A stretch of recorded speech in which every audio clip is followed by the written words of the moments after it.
Tere päevast minu poolt. Tänane teema, kuidas tunda rõõmu kartuli kasvatamisest, on selline üldine ja võib-olla natuke intrigeeriv ka. Aga hakkame tasapisi minema.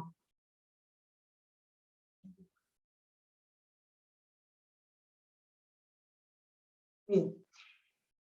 Esimesele slaidile ma panin asjad, et miks ikkagi võiks kartulit kasvatada. Kartul on endiselt täiesti kasulik. Ja kasulik on ta nii toiduainena, kuna toidupüramiidi, mille on välja andnud Eesti Toitumisinstituut, on kartul endiselt püramiidi alumises osas. Ja ta on ikkagi kasulik ja sisaldab väga palju toitaineid, mida me vajame. Siis kasvatamise mõttes on kartul samuti kasulik. Me paneme maha ühe mugula ja saame heades tingimustes 10 ja enam mugulat asemele. Ja teisipidi on kartul ka suhteliselt hea eelkultuur, et kui me kasvatame varajast kartulit oma aias või põllulapi peal, siis me koristame ju selle varajase kartuli varem ära ja me saame sinna asemele midagi kohe istutada või külvata. Mina oma lapsepõlvest mäletan, et meil kui varajast kartulit kasvatati, siis peale selle pandi alati maasikas selle koha peale kasvama.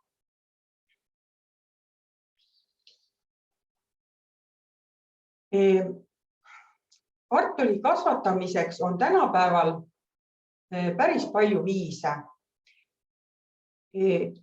Vana ja hea ja kindel vagudesse kartuli panemine tuleb kõne alla siis, kui sul on selleks rohkem ruumi, sul on oma põllulapp ja sa panedki korralikult haritud põllu peal vagudesse kartuli. Aga keegi ei keela kasvatada teda aias peenardes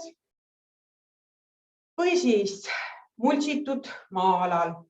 Selleks on väga palju ka võimalusi tänapäeval, aga siin tuleb kindlasti alt muld korralikult harida. Kartuli seemne või see istutusauk tuleb korralikult panna sinna kas komposti või kõdusõnnikut või kui seda ei ole, siis ikkagi talle anda sinna ka natuke väetist. Ja kogu see kartul peab olema kaetud nii hästi terve suve jooksul, et siit valgus läbi ei paista ja mugulad roheliseks ei lähe. Väga populaarseks on läinud kas siis terrassi kasvatus või siis ka lihtsalt kuskil kasvuhoone juures või kuidas kellelgi on ruumi ja aias tahtmist ja jaksu asjaga tegeleda, siis võib kasvatada igasugustes nõudes, isegi kottides, konteinerites ja pottides. Aga siin tuleb nüüd kindlasti tähele panna seda, et need tumedad potid, kui te panete tumedatesse nõudesse või nendesse kahekordsetesse pottidesse, siis ei tohi nende temperatuur päikesepaistelisel päeval tõusta üle 15-18 kraadi, sest vastasel juhul te ei saa sealt mitte ühtegi mugulat. Kartul on temperatuuri suhtes väga tundlik. Ja sellepärast peabki neid asju hoidma ja tähele panema. Ja kõigepealt siis selleks, et saada korralikku saaki, tuleb ikkagi valida hea kasvukoht. Ja milline on just täpselt sinu kasvualal ehk aias või kus iganes see kartulile sobiv koht, siis pead vaatama, et muld saaks hästi õhustatud, et seal oleks kergem muld, et tal oleks palju huumust. Kevadel peab ta soojenema, aga suvel ei tohi ta üle kuumeneda. siis peab see muld suutma piisavalt niiskusvaru endasse talletada ja kartul tahab ikkagi kivivaest mulda. Oleneb siis, kas ta on põllul või aias, ikkagi vaadake, et seal kive ei oleks. Ja niimoodi on, et kui on väga savikas muld, siis on just see, et kui tuleb pikemaaegne põud, siis see kuivab kivi kõvaks, mis ju kartulile ei meeldi. Või siis on liiga kerge muld, kus siis üldse niiskus nagu ei seisa ja aurub kiiresti ära või läheb siis jälle sügavamatesse kihtidesse, et ta on läbilaskev. Mis on kartuli puhul väga oluline, on see, et kartul tahab nõrgalt happelist mulda. See on pH 6,0 kuni 6,5. See annab eelduse tervemate ja hariliku kärna vabade mugulate saamiseks. Tänapäeval ei ole üldse keeruline saada ise sellega hakkama, meil müüakse testreid või üldse tuleb aianduspoodidest küsida, kuidas ise saaksite oma kasvualal pH-d mõõta, sest igasuguse eri liiki taimed vajavad tegelikult erineva happesusega kasvukohta. Et kui ei viitsi sellega nagu jännata, siis happeliste muldadel kasvavad väga meelsasti sellised umbrohud nagu põldrõigas, väike oblikas, põldkannike ja selline pind kipub ka kiiresti ära sammalduma. Siis on seal kindlasti happeline ja see vajab sellisel juhul kartuli kasvatuseks lubiväetise kasutamist. Lubiväetisi on ka tänapäeval erinevaid, jällegi aianduspoed aitavad ja muidugi väga väikesel pinnal, siis kui te suudate oma väikese pinna pidevalt hoida sellise hästi õhustatud, te panete seda komposti, puulehti, siis puutuhk aitab selle happesuse seal päris hästi õiges tasemes hoida. Ja siin ongi näha, et aluselisel ehk leeliselisel mullal kasvab hästi humallutserm, siin alumisel nurgas selline taim või siis ka põldsinep on aluselise mulla umbrohi. Ja sellisel kartulile suhteliselt hästi sobiva mullal on alati vihmausse näha ja kasvab hea meelega piimuhakas. Loomulikult tuleb kartuli kasvukoht hästi ette valmistada. Kui seda teha põllul, siis kindlasti on sügiskünd oluline ja sellele eelneb siis kas sõnniku, komposti või siis näiteks ka vahekultuur või on haljasväetis. Ja kündi tehakse just selleks, et seal kõik see korralikult mulda viia ja parandada mulla omadusi. Ja künni sügavus võiks olla siis ikkagi 20 kuni 29 sentimeetrit. Ja kevadel esimene asi, kui hakkab juba põld kandma, tuleb ära libistada ja kultiveerida. Esimene mulla liigutamine on väga oluline selleks, et seal hakkaks kogu mulla elustik toimima, mis tagab pärast probleemideta saagi kujunemise. Aias loomulikult tuleb kasutada siis vastavaid tööriistu, kas siis freesi või labidat, harki, olenevalt siis teie aia suurusest. Aga kindlasti on vajalik jälgida, et see muld saaks korralikult ette valmistatud. Väetamine. Agronoomilisest seisukohast on väetise vajadus sõltub taimedele omastatavate toiteelementide sisaldusest mullas ehk põlluväetistarbest. No loomulikult ei hakka keegi oma aias sellega päriselt tegelema.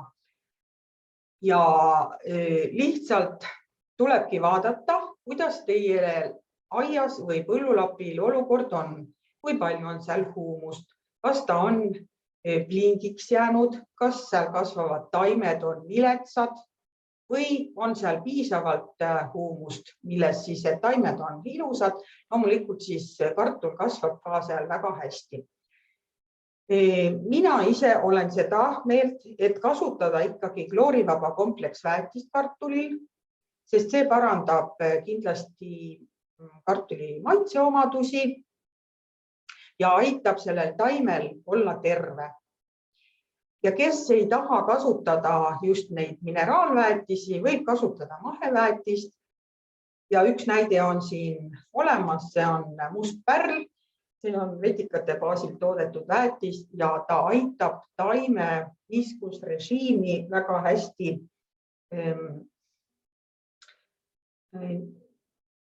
Ta aitab taimel toitaineid pidevalt ühtemoodi omastada ja mugulatesse edasi viia. Järgmine asi, mis on väga oluline, on sordivalik. Tänapäeval on üks suur virvarr kartulisortides, aga enne seda, kui te hakkate sorti valima, peaks mõtlema seda, missugune on teie kasvukoht. Kas teil on kergemad mullad, kas teil on raskemad mullad, siis teil tuleb kindlasti mõelda seda, missuguse kasvupikkusega see sort peaks olema. Kas te tahate süüa teda kiiresti ja kohe ära või teil on olemas hoiukoht ja te tahate süüa oma kasvatatud kartulit nii kaua, kui teda jagub. Järgmine asi on siis kulinaarsed omadused. Ehk omavahel tuleb ikkagi perel läbi rääkida seda, mida te tahate või mida te ootate sellest kartulit. Milliseid toite te temast teete? Kas teile meeldivad muredamad kartulid või teile meeldivad tänkjamad kartulid? Et kõik see oleks vaja nagu enne endale selgeks teha. Ja siis on muidugi veel üks hea asi on veel see, kas te tahate kohalikku sorti või teil on täiesti ükskõik, peaasi, et on kartul. Ja siin on nüüd väike näide sellest, kus ühesõnaga, milliste firmade kartulisorte on Eestis nagu üldse saada. Kõigepealt muidugi Eesti Taimekasvatuse Instituut pakub igal aastal seemnekartulit ja meie kodulehel, need kodulehe aadressid on siin all servas, meie kodulehel on täpselt ülevaade sellest alati, mida me müüme, milliseid sorte on meil saada. Ja siis on pikk.ee kodulehel ehk MES-i nõuandeteenistuse kodulehel on ülejäänud firmade kartulisortidest ülevaade. Seal on sordikirjeldused, mille järgi te saate enda jaoks päris meeldiva sordi valida. Ja siis omamoodi on meil ju iga firma esindus on Eestis olemas kartulikasvatajate näol, kes pakuvad ka seda oma nende firma kartulisortide seemet.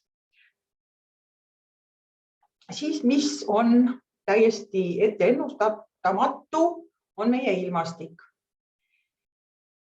Siin on kaks pilti sellest, kui ütleme 2019 oli põllu peal selline kole pilt, kus kõik oli lääpas, längus, niiskust ei olnud, kartul suri ja vastupidi 2017 ja 2020 võis leida sellise pildi, kus põllu peal vaovahedes oli vesi.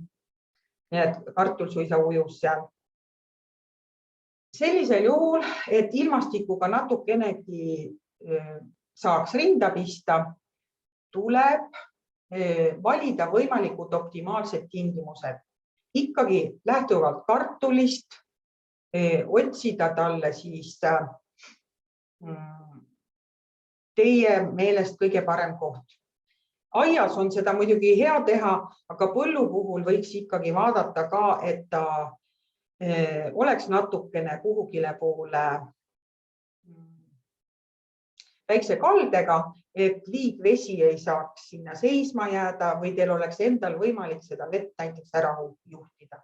Et kõik eeldused loote te ise ehk kartulisaak oleneb sellest, kui hoolikad te olete ja kui hästi te suudate sellega toime tulla. Me ei saa üle ega ümber haigustest, mis kartulit kiusavad. Ja niimoodi ongi, taimedel on 3 põhilist haigust, mis meil siin levivad ja vähendavad kartulisaaki. Esimene neist on kuivlaiksus, üleval nurgas on näha taimedel mustad laigud. Need mustad laigud on ilusti seest vaadates veel kontsentriliste ringidega, et see on üks asi, mille järgi selle haiguse ära tunneb. Selline haigus tekib siis, kui taimed on stressis. Et tema nimi on kuivlaiksus, nii et näiteks 2021, kui väljas oli palav ja pidev kuumus, taimedel ei saanud kätte toitaineid, siis esimesena tekkiski kuivlaiksus, mis näitas, et taimed on stressis. Teine haigus, mis meil siin levib, on hahkhallitus. See algab alumistelt lehtedelt. Alalõpmata aetakse ta segamini lehemädanikuga. Hahkhallitus algab tavaliselt lehetippudest ja tema selle pruuni laigu ümber on tavaliselt kollane rant. See on üldiselt tema tunnuseks. Aga hahkhallitus ei ole nii ohtlik, kui on lehemädanik ja lehemädanik võib nädalaga kartulitaimed täiesti ära tappa. Ja teine asi on veel see, et kui kartuli lehemädanik on lööbinud, juba on enamus pealsetest nakatunud, siis oleks mõttekas need pealsed lihtsalt eemaldada.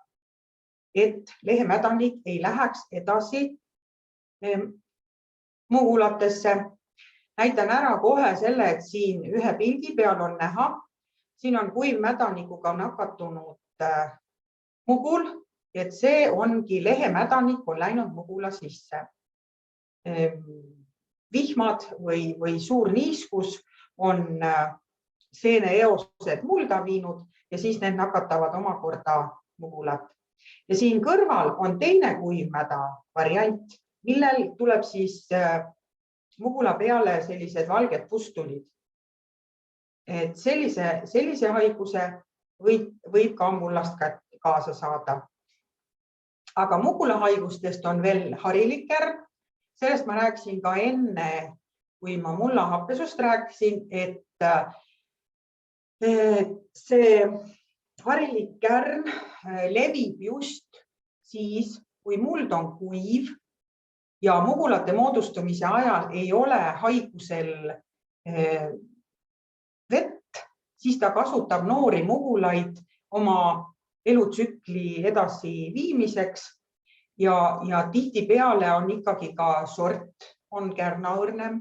Näiteks Eesti sortides Maret on kärnaõrn ja tema kasvatamisel tuleb väga tähelepanu just pöörata sellele mullahappesusele. Teine kärnaliik, mustkärn, on praktiliselt kõikides mullades olemas. Tema tekitab selliseid musti laike, aga kevadel ei tohi kartulit panna külma mulda. Siis võivad need mustakärna tekitaja seened nakatada hoopis kartuliidusid ja niimoodi, et kartul ei tulegi teil ülesse. Need idud lähevad haruliseks, lähevad mädanema ja kartul sureb ära. Ja siis on veel kohata võib ikkagi ka märgmädanikku, mis on ka samamoodi levib ta veega mullas, aga millegi pärast viimastel aastatel on ta ikkagi ka kuiva ilma nädani, sest ta otsib omale niiskust, kus edasi areneda ja kartulimugulas on ju seda täiesti saadaval. Kahjurid, kartulimardikad, kui tulevad, ega midagi muud teha ei ole, kui lihtsalt ära korjata. Ta on muutunud nii resistentseks, et mingeid preparaate tema tõrjumiseks ei ole.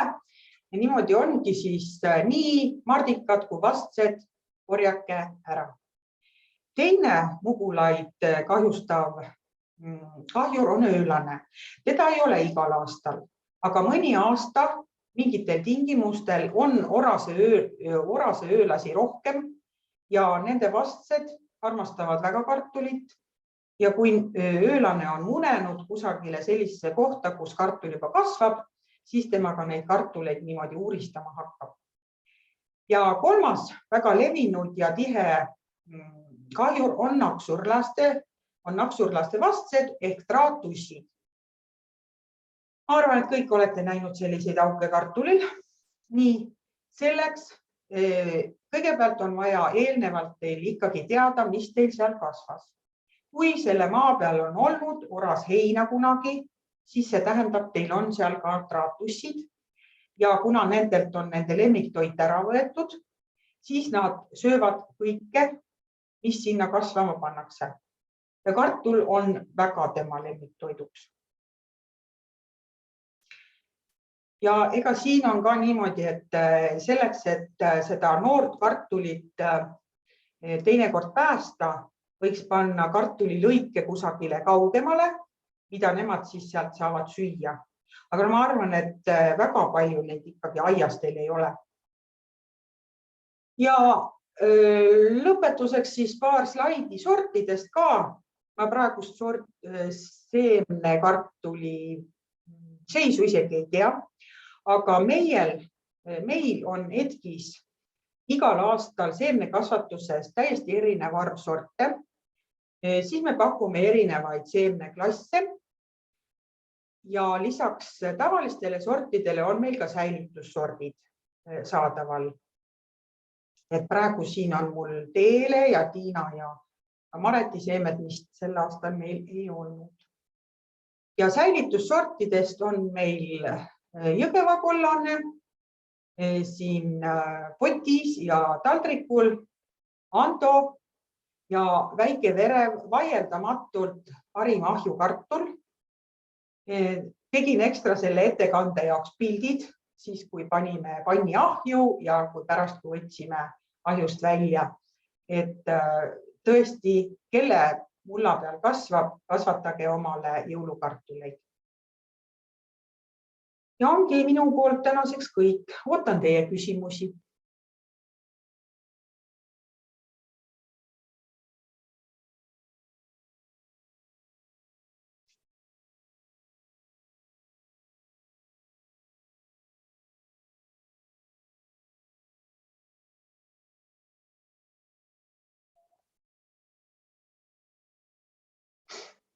Nii, küsimus tuli, et kas hobuse sõnniku ja otse rannast korjatud adruga väetamisel saavad taimed piisavalt toitaineid või jääb midagi puudu?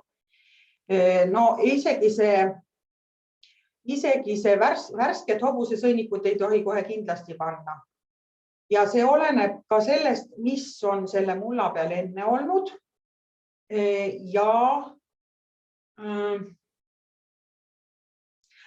ja mis seisukorras see maa nagu on. Aga ma kardan, et võib-olla ta jääb ikkagi suhteliselt lämmastiku põhiseks see väetamine sellisel juhul. Et kartul on selline kultuur, mis vajab väga kaaliumi ja fosforit, et tema maitse oleks alati parem. Nii, millal on õige aeg kartul mulda panna?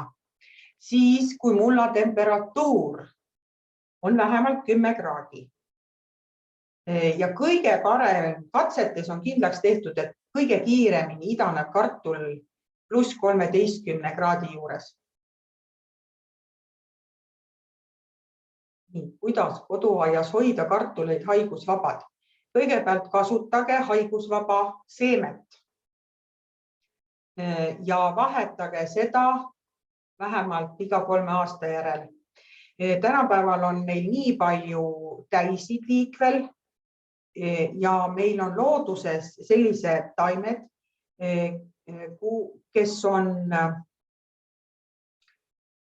mis on nende kartuliviiruste peremeestaimedeks ja sealt kannavadki täid need edasi kartuli peale ja kartul, tema saagi moodustumisvõime langeb iga aastaga, mida rohkem seal see viirus areneb. Nii, mis siis seal, kuidas koduaias hoida kartulit haigusvabana, milliseid haigusid selles on nagu põhiliselt mõeldud?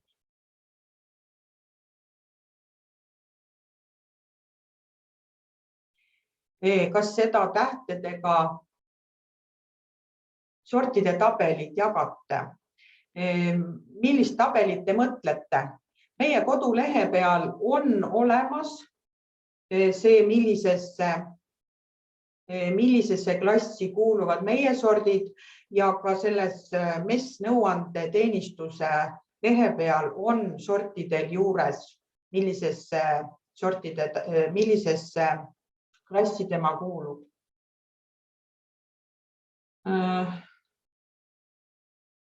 Eelidandan kartulit, läheb väga hästi, Rootsis elan koduaias.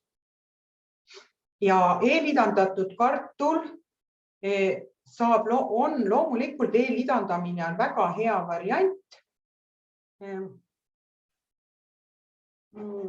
Kui te tahate saada kiiret saaki, see tähendab, et te saate panna kartuli maha ja ta hakkab kohe kasvama, kuna temal on juba see start olemas. Mina soovitan veel varajase kartuli saamiseks veel päriselt panna ka need kartulid ikkagi väikese turbakihi peale. Teil ei ole vaja palju neid panna sinna, pange mingi 10 mugulat, nii et see maha pandav kartul juba saaks ka juured alla ja kui teda siis panete, siis järgmine etapp ongi juba pealsed ja selle võrra ta saate kiiremini juba mugulaid. Ainult sellega tuleb arvestada, et eelidandamine vähendab mugulate arvu. Mina ei ole katsetanud kartuli peale tomati pookimist. See ei ole meie eesmärgiks. Millised looduslikud taimed? Vahepere, nii, mis siin on, mina vaatan, et muidugi kõik maavitsalised, aga mida ma nüüd olen leidnud? Põldohakas, piimuhakas, võilill isegi kannavad Y-viirust täiesti rõõmsalt ja kui täi saab sealt võtta selle nokatäie ja siis läheb kartuli peale sööma, siis ta sellega kartulile edasi annab. Ma praegu peast, mul ei tule rohkem peast nagu meelde. Et mul on ladinakeelsete nimetustega tabel, aga ma ei ole suutnud seda niimoodi päriselt söödavaks omale veel teha. Et seal on taimi on juurde tulnud nendele, mida varem ka teati.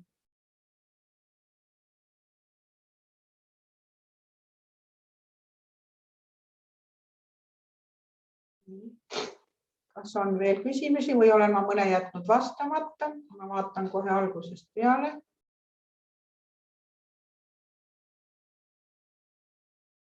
Ma küsisin uuesti, et milliseid haigusi siin mõeldi peale viiruste veel nendes koduaias.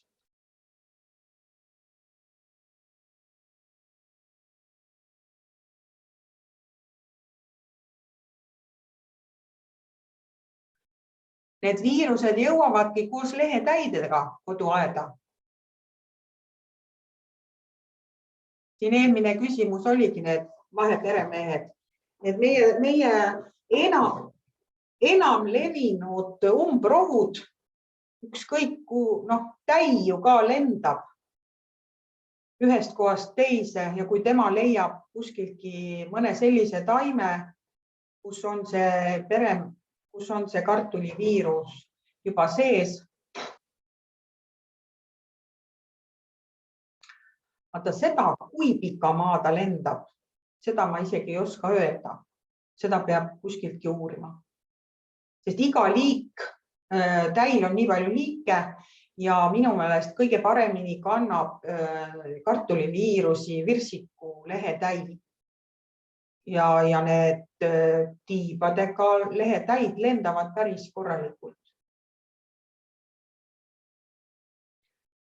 Ja piretiseemed meil sel aastal ei ole, aga ma arvan, et piretiseeme tuleb äkki järgmine aasta müüki. Et meil on igal aastal on erinev sortiment on saadaval, sest me ei suuda kõiki meie sorte korraga kasvatada. Meil lihtsalt ei ole selleks võimu. Ma arvan, et viirushaigused on tõsine probleem ka koduaedades, sest see vähendab kartulisaaki. Et kui te võtate viirusvaba seemne, siis tuleb päris selline korralik, ilus pesa kasvab. Aga ja valite sealt nüüd endale mugulad, mida maha panna ja kui ta on viirusega nakatunud, siis järgmine aasta see pesa tuleb juba väiksem. Ja üks asi on veel ka, et tavaliselt need viirused ongi nagu väiksemates mugulates ja need väiksemad mugulad me ju valime ikkagi mahapanekuks. Et kui teil on 10 pesa, ühes pesas on väiksemad mugulad kasvanud ja te valite need mahapanekuks, siis tähendab, et järgmine aasta te paljundate juba kõiki viirusega nakatunud kartuleid. Et need taimed. Üldse Y-viirus on ka pealt näha. Taimed võivad olla sellised lapilised, lehed rulluvad vahest. Erinevatel viirustel on erinevad tunnused olemas. Selle lehemädanikuga. Lehemädanik vajab niiskust. Ja kui te suudate omal koduaias panna kartuli sellisesse kohta, kus ikkagi ei ole mingit varju ja saate hoida seal sellist õhustatust, siis ta ei nakatu nii kiiresti. Üks asi on muidugi ka see puhas seeme.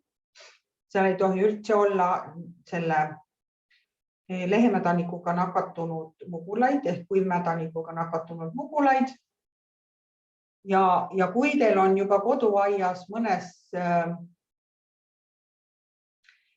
mõne koha peal olnud niimoodi lehemädanik, siis on võimalik, et ta on läinud teil ka mulda, sest lehemädaniku säilimine, kui ta vanasti säilis ainult taime jäänustes, siis nüüd ta võib ka mullas säilida ja kui te panete sama mulla peale kartuli kasvama, siis ta tulebki sealt mullast ka juba teile. Et seda peab väga vaatama.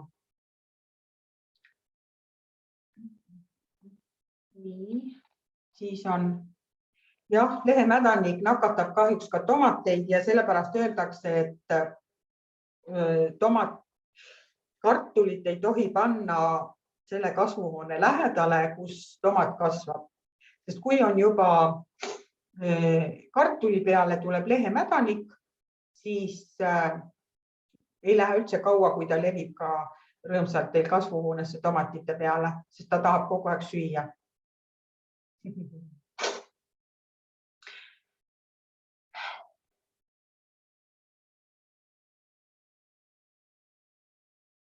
No üle 3 aasta ei ole mõistlik kartulit paljundada. Ja sellest, et kas uus sort või sama, see oleneb ju teist endast. Kui teile meeldib see sort, siis te võite selle sama sordi seemne osta. Samamoodi te võite ka midagi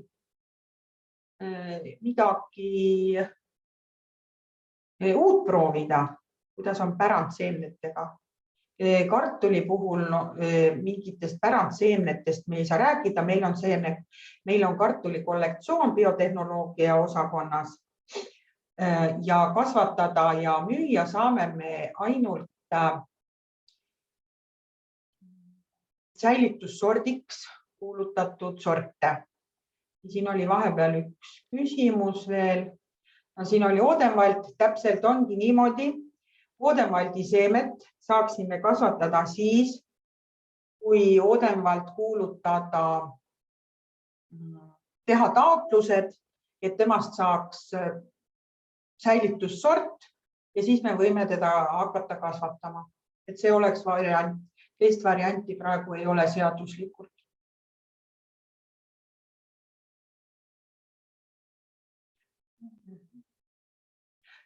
Et kui hernel ja oal on need pärandsordid ja pärandseemned, siis kartuli puhul seda ei ole üldiselt. Et seadused on natuke teistmoodi. Me loodame, et järgmine aasta tuleb maretiseeme. Just probleem oligi sel aastal see, et järjekordselt mingid preparaadid, putukatõrje preparaadid vahetusid, ühed keelati ära, teised ei tulnud asemele ja meile endalegi üllatuseks mareti seemnepartiid ei läinud meil lihtsalt viiruste pärast klassi ja me ei tohi neid müüa. Et me väga loodan ise ka, et järgmine aasta tuleb maret müüki.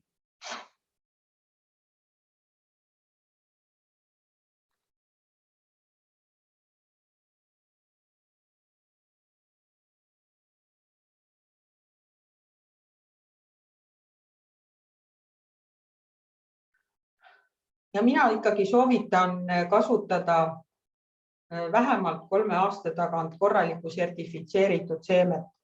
Meil on kartulikasvatajad, kes seda kasvatavad. Seda saab meie instituudist. Te lihtsalt saate parema saagi ja te kindlasti olete ise ka rahul, kui te sellest aru saate.